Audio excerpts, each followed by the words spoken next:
Esta noite revelamos que há duas famílias que continuam sem casa 2 anos após a tragédia de Pedrógão Grande. Há ainda empreiteiros com pagamentos em atraso que só serão feitos depois da Justiça clarificar as suspeitas de irregularidades.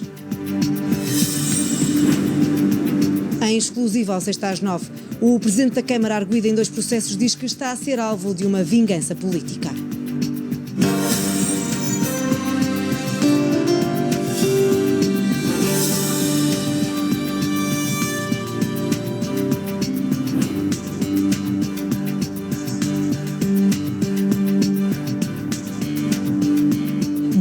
Detectámos várias irregularidades na lista das chamadas 46 casas da vergonha que levaram à abertura de um inquérito-crime pelo DIAP de Coimbra.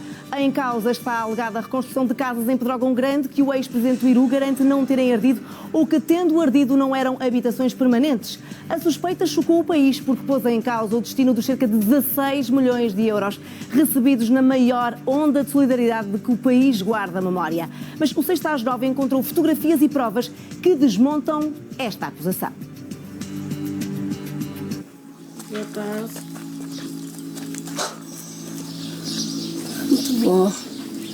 Está muito bom. Minha rica casa. Ai, minha rica casa. O cachorro que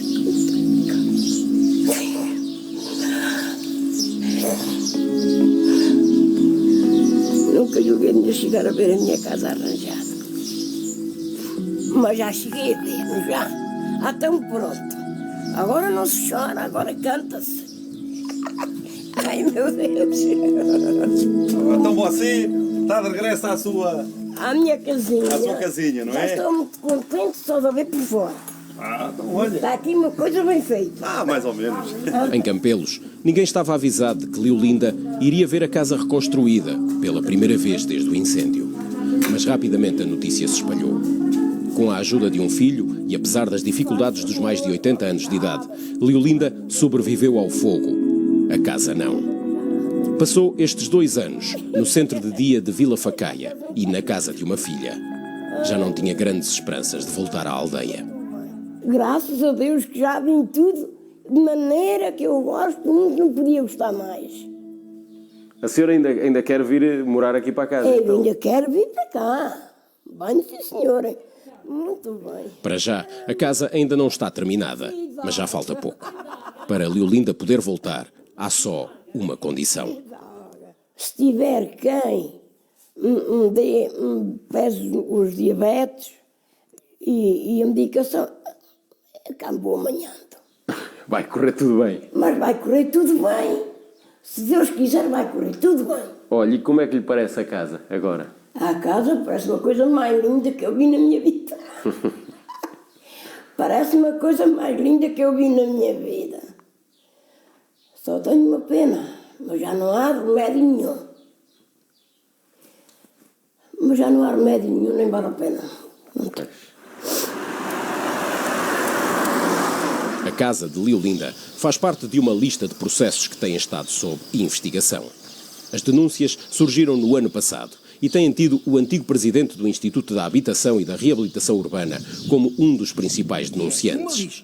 Há cerca de um mês, na Assembleia da República, Vítor Reis fez o que ainda não tinha feito. Acrescentou moradas e locais concretos às denúncias. Em vários momentos houve afirmações no sentido de que seriam 5, 6 ou 7 casos, 10 casos, 20 casos. Pois bem, são muito mais de 40. Apesar das sucessivas tentativas, Vítor Reis nunca quis dar entrevista ao 6/9. O ex-presidente do Iru recusou os convites que lhe fizemos, em setembro do ano passado, quando as denúncias começaram, e agora. Preferiu remeter-nos para as declarações que fez a outros órgãos de comunicação social e aos deputados, perante os quais descreveu uma a uma as mais de 40 situações que considera um escândalo nacional. 28 habitações não permanentes que beneficiaram dos apoios para a reconstrução, 6 habitações não permanentes ou permanentes que não arderam e que beneficiaram desses apoios, 5 construções não habitacionais que foram transformadas ou preparadas para ser transformadas em habitação e 4 construções novas erigidas em locais onde antes não existia qualquer edificação e para as quais não há qualquer justificação em virtude de qualquer processo de realojamento. A casa de Leolinda em Campelos surgiu logo nos primeiros levantamentos feitos após o incêndio como primeira habitação. A reconstrução integral custou perto de 65.500 euros e ficou a cargo da Santa Casa da Misericórdia de Pedrógão Grande. Vítor Reis considera, no entanto, que não deveria ter sido objeto de apoio. Esta é verdadeiramente uma habitação permanente, mas se seguíssemos os critérios estabelecidos pelo Revita, esta pessoa não teria direito ao apoio porque não tinha o domicílio fiscal neste local.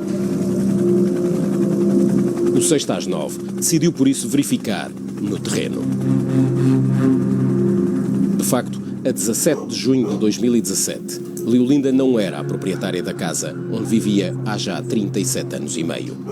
A casa ainda estava em nome do companheiro falecido antes do incêndio. Os herdeiros não são por isso os filhos dela, mas os filhos do antigo companheiro. Para solucionar o problema, 5 meses depois do fogo, os serviços da Câmara de Pedrógão fizeram uma proposta à Leolinda. Para prevenir alguns problemas legais que pudesse ter relativamente à casa, foi feita uma declaração de usufruto da casa, não foi? Sim, senhor. Confirma? Sim, senhora. Pronto. Sim, senhora. Porque a senhora, de facto, usou a casa durante todo este tempo e, portanto, Sim, senhora. habitou-a. Sim, senhora. Pronto. Mas paguei 500 euros da escritura, fui à porta. Da escritura que fiz, pronto. 500 euros que eu paguei. Acorda, Portugal! Ó Figueiró! Ó Castanheira! Ó Pedrógão Grande! Acordem! Eu, sem vaidade, sou o maior milagre dos sobreviventes de 2017. Limpem as mentes! Estão queimados da floresta! Talvez nem todos o compreendam em Figueiró dos Vinhos, mas Carlos Guerreiro não quer saber. Abrem as mentes! Estive em Valência 8 meses, 4 meses e meio como, encomendaram-me o caixão. 85% do corpo queimado, mais de 20 cirurgias. Não saía de uma cadeira de rodas, portanto, a partir daí é tudo para a frente. Por isso, Carlos Guerreiro faz da vida a festa possível. Por ser considerado a maior das vítimas que sobreviveram ao incêndio, em Pedrógão Grande existe hoje uma casa que foi construída de raiz para lhe ser oferecida. Uma casa que está construída mesmo na vila de Pedrógão e que não está a ter qualquer uso porque a própria pessoa a que a casa se destinava optou por, com as indenizações que recebeu, por adquirir uma casa em Figueiró dos Vinhos. A casa que foi construída para Carlos e para a então companheira e filhos é de facto uma exceção relativamente a todas as restantes situações descritas por Vítor Reis aos deputados. Carlos Guerreiro não tinha quaisquer bens em Pedrógão à data do incêndio. A casa nasceu da campanha solidária de uma paróquia católica em Tomar, que decidiu ajudar diretamente Carlos Guerreiro como vítima do incêndio. A intervenção pública tem a ver com o facto de a Câmara Municipal ter cedido um terreno que lhe pertencia para que a obra se pudesse fazer. Inicialmente, por se desconhecer em que estado ficaria Carlos Guerreiro depois de recuperar das profundas queimaduras que sofreu, a escritura da casa foi feita em nome da companheira. Só que as coisas depois não correram bem entre ambos. Quando voltou à região, Carlos tomou algumas decisões. Aplicou o dinheiro da indenização recebida como vítima num negócio que abriu e num apartamento em Figueiró dos Vinhos, onde vive. E pediu ao presidente da Câmara de Pedrógão Grande que o ajudasse a alterar a escritura da casa. Se o homem é vigarista, se é corrupto, se é ladrão, se o que é que ele é, fez uma coisa, alterou uma escritura que estava em nome de uma senhora que não sofreu um arranhão, e eu alterei essa escritura juntamente com o seu presidente e com o seu padre, e alterámos a escritura para o nome de 2 crianças. O suposto meu filho, que era filho de pai incógnito, agora já tem pai, e o outro filho que não era meu, mas pronto. E então a escritura é para 2 crianças, até aos 18 anos é deles. Mas a casa que agora está em nome de 2 crianças não é a única que foi construída num local onde antes não havia nada. Uma casa construída num local onde anteriormente só existiam ruínas e destinada a uma família que não teve qualquer problema relacionado com o incêndio. A casa é agora habitada por mãe e filho, que, ao 6/9, confirmam uma parte das declarações de Vítor Reis. O que é que existia aqui antes? Era ruínas. Ruínas. Existia uma ruína? Sim. Uma ruína que é de uma casa? Uma casa de habitação, sim. A obra está concluída. Custou 64.900 euros à Cáritas Diocesana de Coimbra. De facto, nos primeiros levantamentos do IRU, consultados pelo 6/9, não consta qualquer referência. Nelson Carvalho não confirma, no entanto, o resto do que Vítor Reis afirmou há um mês no Parlamento. A poucas centenas de metros da atual habitação, existe um pequeno anexo onde Nelson morou com a mãe até ao incêndio. O anexo, que o 6/9 visitou, mantém hoje as marcas do fogo. Portanto, a casa precisava de ser reconstruída, não é? Precisava ser reconstruída, sim. Portanto, mas a casa não era vossa? Não, era do senhorio. Quais eram as condições em que estavam nessa casa? Tinham contrato, não tinham contrato? Como é Não, que não tínhamos contrato. Era zero. Portanto, não havia prova nenhuma de que os senhores moravam lá, mas de facto moravam, não é? Sim. Não havia prova nenhuma, mas morávamos lá, sim. Pagavam o quê? Que contratos é que tinham dali? Pagávamos só uma média de 25 a 30 euros por mês de energia. Ou seja, o fogo desalojou-os e deixou-os sem as provas que lhes dariam direito aos apoios para a reconstrução. A solução encontrada foi o pequeno terreno pertencente à família, situado a uns 200 metros, onde apenas existia antes uma ruína antiga. A situação que acabou por vos ser oferecida é melhor, se calhar, aproveitar um terreno que é vosso, um sítio que é vosso, para a reconstrução da casa, sim. Que é para não haver o benefício de terceiros, estou a perceber bem? Sim, isso foi verdade, sim. Portanto, quem é que seria beneficiado no caso? Seria o vosso o proprietário da casa, sim, e não nós. O 6/9 confirmou junto da Câmara Municipal de Pedrógão Grande e da Cáritas Diocesana de Coimbra que a decisão de propor uma localização alternativa para a casa de Nelson e da mãe partiu da organização católica. Teve essencialmente a ver com a informação existente acerca das condições socioeconómicas da família. Outra casa em que houve uma enorme ampliação de uma habitação permanente, a todos os títulos injustificada e inexplicável. Eu quero agradecer à RTP e terem-me dado esta oportunidade, porque eu estou muito indignada, estou revoltada, estou muito triste. Quando inclusivamente há situações onde, em habitações permanentes e com o argumento da dimensão da tipologia das habitações face à dimensão do agregado familiar, se reduziu o tamanho das casas de algumas das famílias. Acho que é de lamentar que um homem sem escrúpulos venha para a televisão mentir, que venha para a comunicação social mentir, enganar o povo.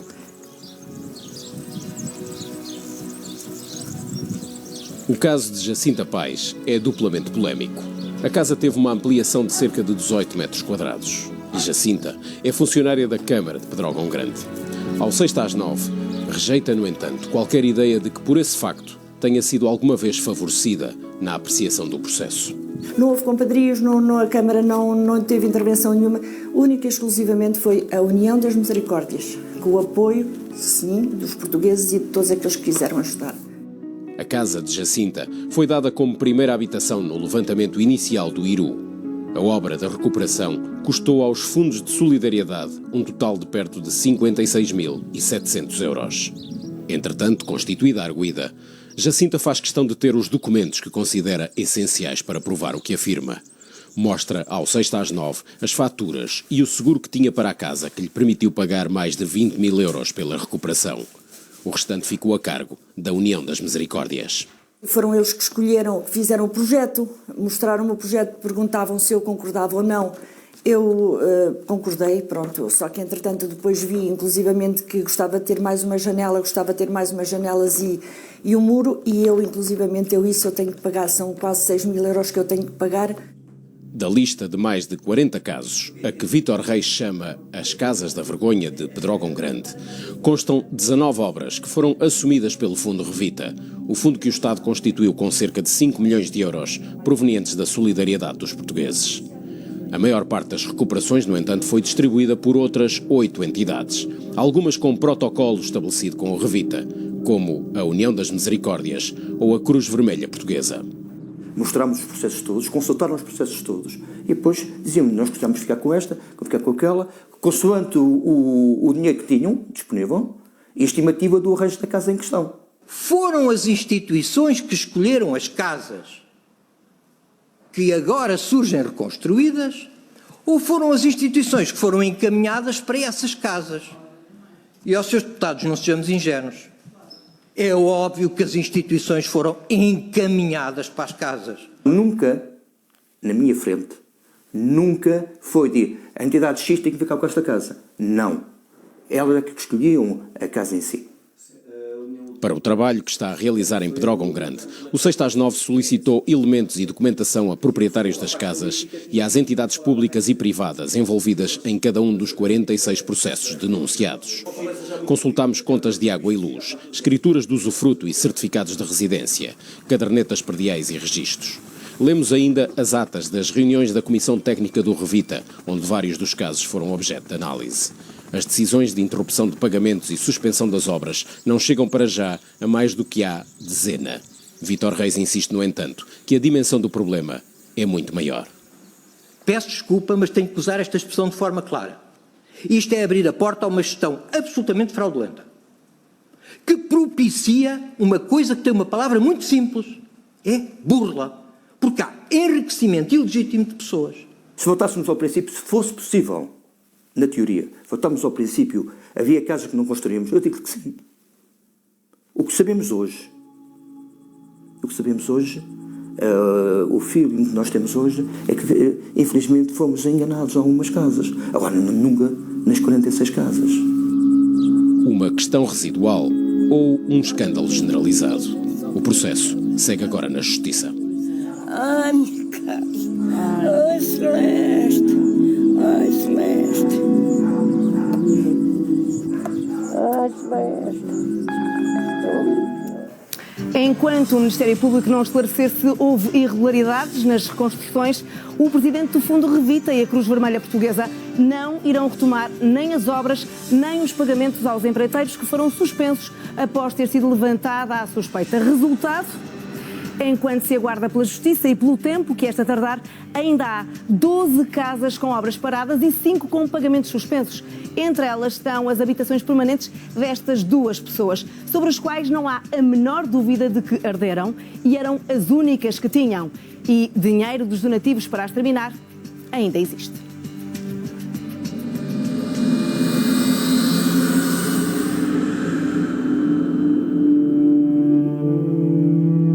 Que vergonha. Pedrógão Grande. Parou tudo, filha, parou tudo. Só que estão 2. Estão todos constituídos arguídos. Toda a gente que trabalhou e fez alguma coisa está constituída arguída. É uma tristeza, filha. As pessoas querem ir lá para dentro e não acabarem. Olha, bem meio valorizar tudo aquela obra da Hilda Pegacho. Quanto é que é o valor que eles me devem? 23? E quê?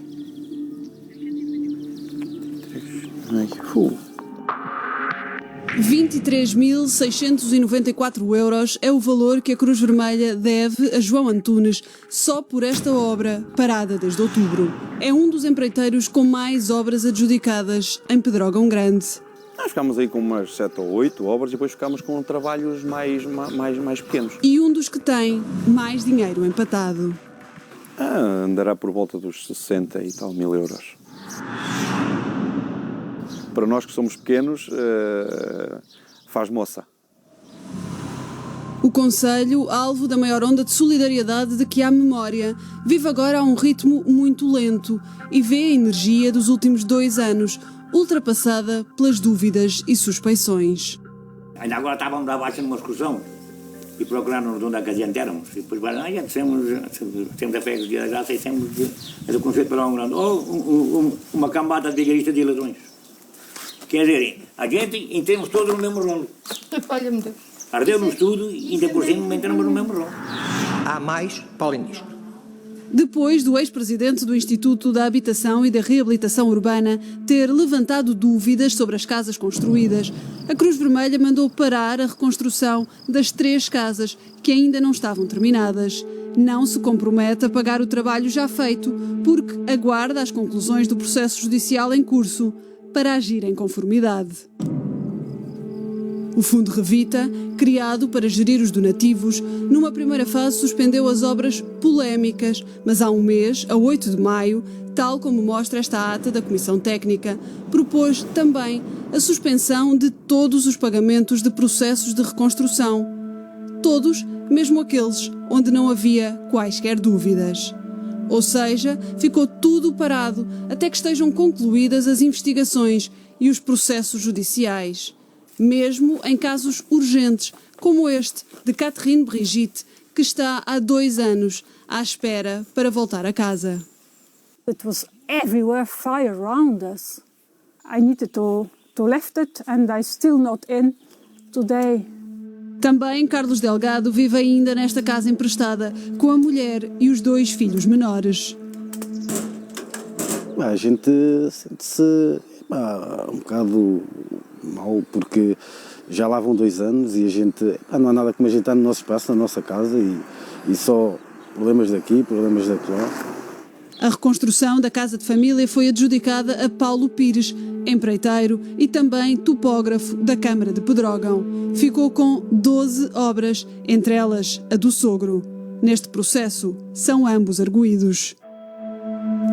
Carlos e Catherine são os proprietários das 2 únicas habitações permanentes que estão paradas. As restantes 200 já estão de pé, mas eles ficaram para trás.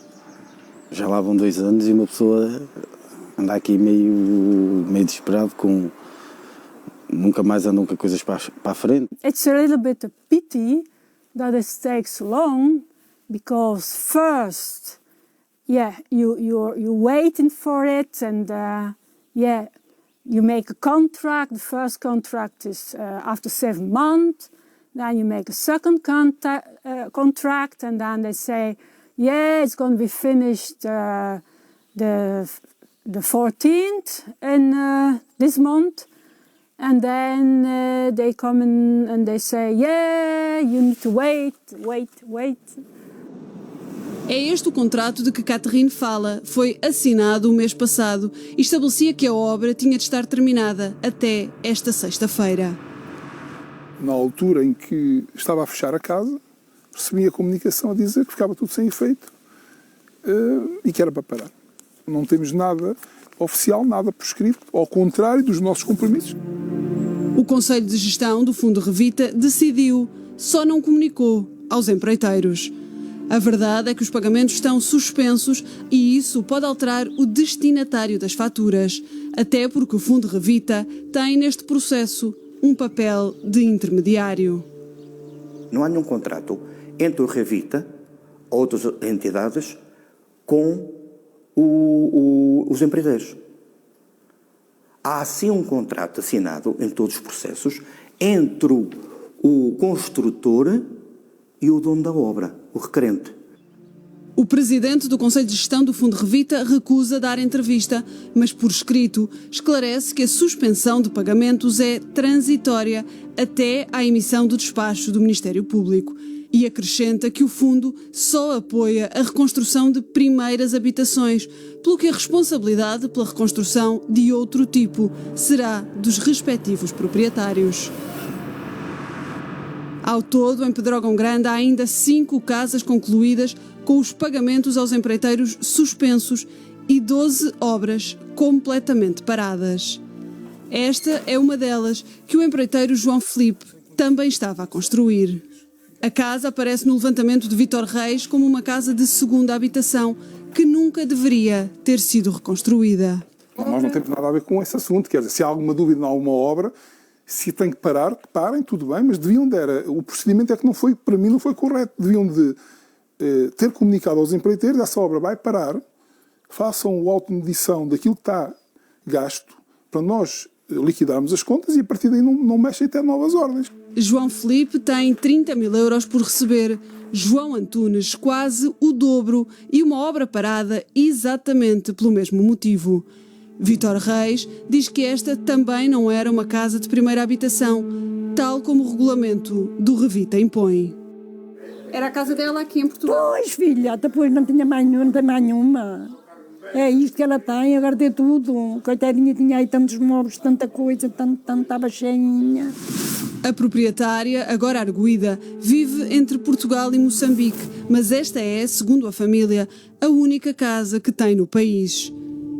Entre os documentos enviados ao Gabinete de Reconstrução de Pedrógão Grande, há faturas da água e da eletricidade nesta morada e o registro predial que mostra que herdou a casa em 2009. É onde ela vivia. E a mãe e o pai eram vivos, que era já dos avós dela. A sua sobrinha quer voltar, não volta para Quer voltar e se vier já não volta mais. João Antunes tem 3 casas suspensas. 2 delas são exatamente na mesma rua, a poucos metros de distância. Disseram-nos que a casa era para ser feita. Não houve informação se era de primeira ou de segunda. Disseram que era para fazer, pronto. Esta casa pertencia a Celeste Conceição, também arguída neste processo. Tinha 5 casas na Figueira, arderam 4. Todas, menos aquela onde vivia. Nos documentos entregues no Gabinete de Reconstrução de Pedrógão Grande, disse isso mesmo, que morava no número 29 da Rua dos Dias e que esta casa estaria para reconstrução total. A verdade é que a casa não foi atingida pelo fogo. Ainda assim, avançou a reconstrução de uma das casas que ardeu, mas onde Celeste não vivia e que agora está parada. Se me perguntar se aqui ali fomos enganados por um requerente, eu digo que sim. Fomos efetivamente enganados, de certa maneira, pelas moradas. As dúvidas quanto às primeiras e segundas habitações preenchem a maioria dos argumentos de contestação de Vítor Reis. Mas estas alíneas não mostram se as pessoas viviam ou não nas casas. Sim, vinha até aqui, mais ou menos. Isto ardeu rapidamente. Depois foi demolida porque vieram muitas chuvas e agora temos ali aquele monte de pedras que no fundo era a casa. Da casa que aqui existia antes do incêndio não resta nada. Esta obra, considerada um caso prioritário pela Cruz Vermelha, acabou por nunca avançar. Começou logo esta complicação e nós mandámos parar porque a nossa saúde é mais importante do que tudo.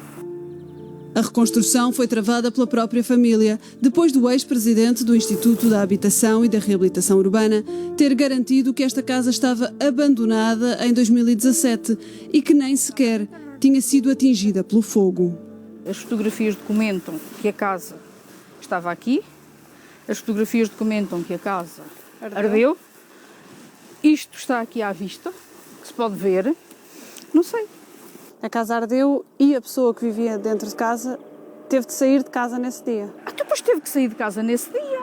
Ela lutou ali com a vida, ela estava ali sozinha, sem meios. Teve que fugir para onde podia, porque também não tinha socorro, não tinha ninguém que a socorresse. Só depois, quando esta onda passou, é que se conseguiu tirá-la de lá. Mas ainda hoje está em trauma. As fotografias que fazem parte do processo mostram como ficou a casa onde Maria Isabel garante que vivia desde 2014, após a separação. Não quis gravar entrevista, alegando estar traumatizada com as consequências do caso, que a torna uma das 43 arguidas deste processo. Ainda assim, a cunhada falou por ela. Depois de ter saído de casa para o processo de divórcio, ela estava a viver ali. O 6/9 teve acesso a todos os documentos que fazem parte do processo. A casa foi transmitida a Maria Isabel Pereira através de uma herança. Em 2004, vendeu-a ao irmão e à cunhada, que ficaram apenas formalmente com a propriedade. Enquanto viveu com o marido, esta era, de facto, uma segunda habitação. Mas quando se separou, passou a ser a casa de Isabel. Um mês depois do incêndio, fez um contrato de comodato vitalício com o irmão para legalizar a situação. Mas de pouco serviu. Hoje, Isabel, o irmão e a cunhada são todos arguídos.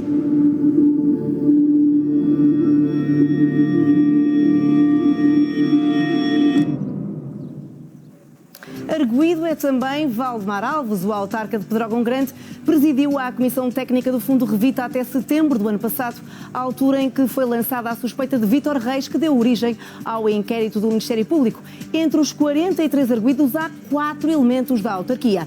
Ora, além do presidente, o ex-vereador de Urbanismo, que liderou a recepção dos formulários no gabinete responsável pelas reconstruções, Bruno Gomes, Jacinta Pais era secretária da Junta de Freguesia de Vila Facaia e terá passado um atestado de residência falso a um proprietário, e Paulo Pires, topógrafo da autarquia e um dos empreiteiros que teve mais obras adjudicadas, entre elas a do próprio sogro. Ora, confrontado com as alegadas irregularidades e favorecimentos, o presidente da Câmara nega tudo e garante estar a ser alvo de uma vingança promovida pelo cabeça de lista à Câmara de Pedrógão Grande, pelo PSD, João Marques, e pelo ex-presidente do Iru, Vítor Reis, que acusa de ter ambicionado ser chefe de gabinete do candidato que derrotou. Em 2017, Vítor Reis não era apenas o responsável máximo da instituição pública de reabilitação urbana, que ficou de fora do processo de reconstrução das casas que arderam em Pedrógão Grande. Numa terra onde eu tenho a minha segunda casa, onde eu tenho as minhas raízes familiares, é óbvio que eu não me podia calar. 5 meses após a tragédia, o ex-presidente do Iru não foi reconduzido no cargo pelo atual governo. Um mês antes, em outubro, houve eleições autárquicas. Valdemar Alves trocou a camisola social-democrata pela socialista e ganhou as eleições contra o ex-autarca de Pedrógão Grande, que em 2013 lhe tinha cedido o lugar de cabeça de lista pelo PSD, depois de ter atingido a limitação de mandatos, ao fim de 16 anos de poder. A seguir à tragédia, João Marques quis recuperar o cargo, mas perdeu. Como ganhei, tenho sido vítima, efetivamente, ao mais alto nível dos partidos chamados da oposição, tenho sido atacado, difamado, injuriado e o grande objetivo e a vingança tem sido o Presidente da Câmara de Pedrógão Grande. Mas quem é que está por trás desta vingança? Está a falar-me de João Olha, há Marques? um senhor que dá a cara, que é o arquiteto Vítor Reis, que tem atacado, tem injuriado, tem-se valido da minha antiga profissão para envolver, para intimidar a própria Polícia e o Ministério Público, por eu ter trabalhado sempre na Justiça. Mas qual é o interesse que Vítor Reis tinha em difamá-lo? Creio que ele era para vir para chefe de gabinete aqui de Pedrógão ou de Castanheira de Pera. A mim nunca me ofereceram para chefe de gabinete. Portanto, aquilo era exatamente ali uma alegria, não era? Era uma alegria que ele gostaria de ter vindo para a reconstrução das casas de Pedrógão Grande. Está a dizer-me que ele teria a promessa de um lugar na Câmara Municipal de Pedrógão por parte de quem? Dos meus adversários, com certeza. Está a falar de João Marques? De João Marques.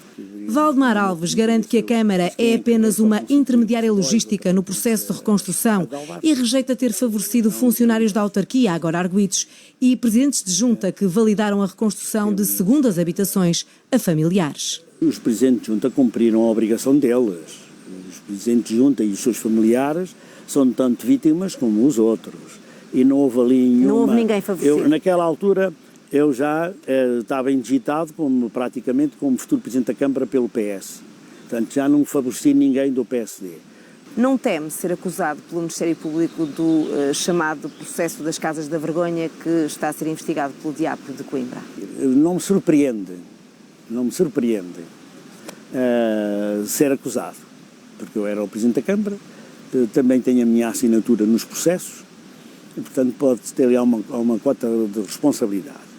Mas quero dizer, e falando exatamente das vigaristas dos processos, porque o primeiro regulamento do Revita em 7/7, mas nós já tínhamos começado os processos para a reconstrução logo no dia 19/6. E esse regulamento só exigia o compromisso de honra no formulário. O autarca presidiu a Comissão Técnica do Fundo Revita até serem levantadas suspeitas de irregularidades. Garante que 78% dos processos de reconstrução foram instruídos ao abrigo do primeiro regulamento e que quando o segundo foi publicado em setembro, a exigir um comprovativo de residência efetiva através de uma fatura de eletricidade, já era tarde demais. E houve ou não pessoas que prestaram falsas declarações? Se as pessoas prestaram falsas declarações, têm que responder por isso. Mas o Presidente de Câmara sabia ou não que havia pessoas que estavam a prestar falsas declarações? Não podia saber, senão não era aceito, nem eu, nem o vereador que estava... Houve a sugestão pública de que, inclusive, um ex-vereador seu sugeriu às pessoas que falsificassem o registro do domicílio fiscal de forma a poderem ter direito a uma casa. Essa sugestão pública é falsa? É falsa, porque ele não... Que provas é que tem para garantir que é Ele não fazia isso. Eu conheço, ele é um rapaz muito sério, muito de famílias humildes, muito pobre, nem tinha cabimentos, para apanhar a primeira habitação. Porque nem sequer, doutora Sandra, estava em questão a primeira ou a segunda habitação. Nos protocolos assinados entre a Câmara e entidades como a Cruz Vermelha consta que o critério obrigatório para a reconstrução era tratar-se de primeira habitação. Bruno Gomes é agora arguido, mas já não é vereador de Valdemar. Mas porquê é que não o integrou na sua lista? Porquê é que ele não o manteve como vereador? Não, que ele não quis vir. Foi convidado. Mas ele diz que jamais na vida dele fará vida política. Mas este não é o único processo pelo qual está a ser também investigado. O Presidente da Câmara de Trógão Grande não receia ser levado a julgamento por causa das 66 mortes ocorridas aqui? Eu penso que o Tribunal vai fazer justiça. Acredita que chegados aqui é possível que a culpa morra solteira? Sabe que é fácil, como já disse, acusar, apontar. Mas daqueles que estão lá sentados, todos nós fizemos o que pudemos para que a tragédia que teve lugar não tivesse existido. E se alguém for condenado, será a maior injustiça que Portugal pode fazer aos seus servidores. Na sua perspectiva, para se fazer justiça, ninguém deve ir a julgamento? Exatamente. Agora temos que saber que justiça é que tem que ser feita. O 6/9 sabe que o juiz do Tribunal de Leiria irá comunicar se este processo segue ou não para julgamento e com quantos dos 13 arguidos na próxima semana. 2 anos depois da maior tragédia a que alguma vez o país assistiu e que provocou 66 mortos, a RTP irá promover debates a aprofundar este tema. O 6/9 continuará esta investigação para a semana, porque ainda resta muito por dizer. Boa noite, tenha um ótimo fim de semana.